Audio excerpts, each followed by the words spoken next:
This video was sponsored by AfroBlitz. Start listening the proper way without algorithms following you.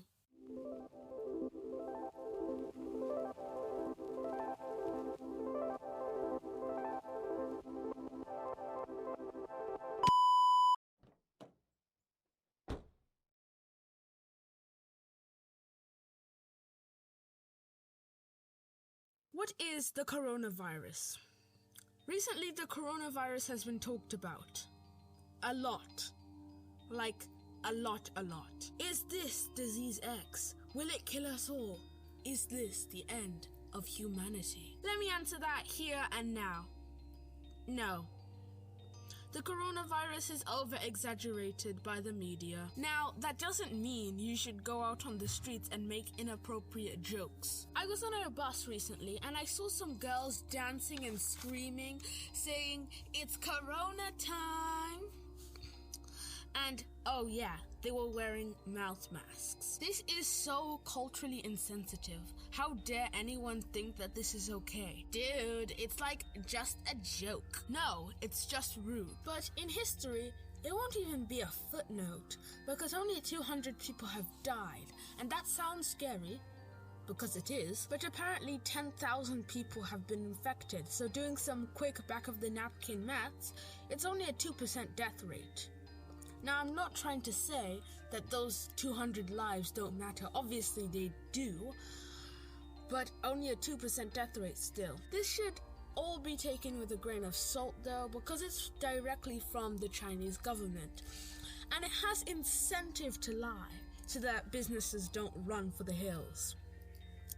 But even if we double that, or triple it, it's only a 6% death rate, which is still very low. And it's basically just the flu, but weaker. Back in the long ago, the flu outbreak was super intense. It was predicted on the low end to kill about as many people as the ones that died in World War I. And on the high end, it predicted to kill more than the amount of people who died in both world wars. It was quick, sharp, and painful. And in about a year, it had basically infected everyone. But then it ran out of people. It basically ate the earth for breakfast and ran out of food for lunch and dinner. What it used to do is, instead of the immune system using a gun, it's not literally a gun, but it's a metaphor, which is precise and focused, it made it use a bazooka, which would basically harm the body as much as it did the germ. Did I do good? But the immune system became immune. It started using the gun again, and, well, the coronavirus does a similar thing. A. Come in contact with the disease through hands or sneezing or something like that. B. The virus finds a cell, and it cracks open the code to get in. 1, 2, 3, 4, 5. Access granted. The cell usually uses your DNA to make proteins and stuff to make you live through what you call a ribosome. C. The virus uses the cell to make protein it wants. Your cell basically becomes a virus-making machine, able to pump out millions of viruses. D. The viruses burst out of the cell and often destroy the cell. E. The virus looks for more cells and does it all over again. Now, in healthy immune systems, eventually the immune system will realize what's going on and push a gigantic fight, and you are caught in the middle. You know those annoying symptoms of the flu? You feel weak, you're hot, you're dripping mucus everywhere. That's actually from your immune system. Wait, what? Yes. You feel hot so that the virus finds it harder to survive. You produce mucus so that you can get rid of the dead cells.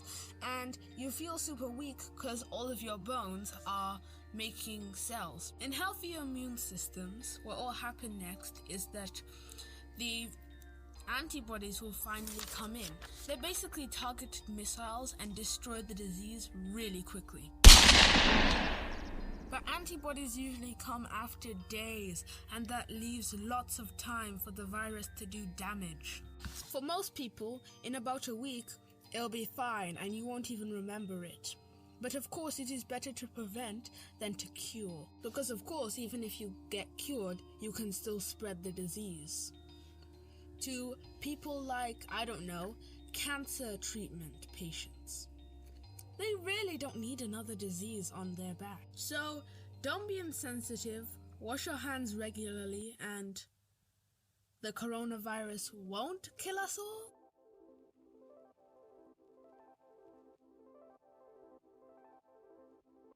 Hey, wait a minute, don't leave. I know myself how it feels to be treated insensitively. The YouTube algorithm keeps on throwing us around like ragdolls, honestly, and it doesn't understand that this is our job, this is our livelihood. And if there's any community that has been hit the hardest, it's probably the people who listen to African music. It's pretty hard. Have you ever seen an African song on the trending page?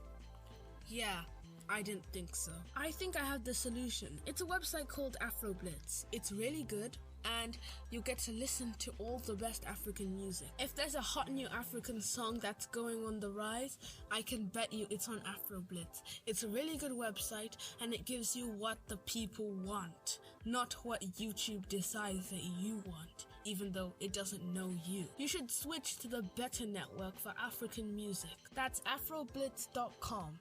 It's right here on the screen. Go listen to the best African music going on right now, free from a crazy YouTube algorithm. Thanks.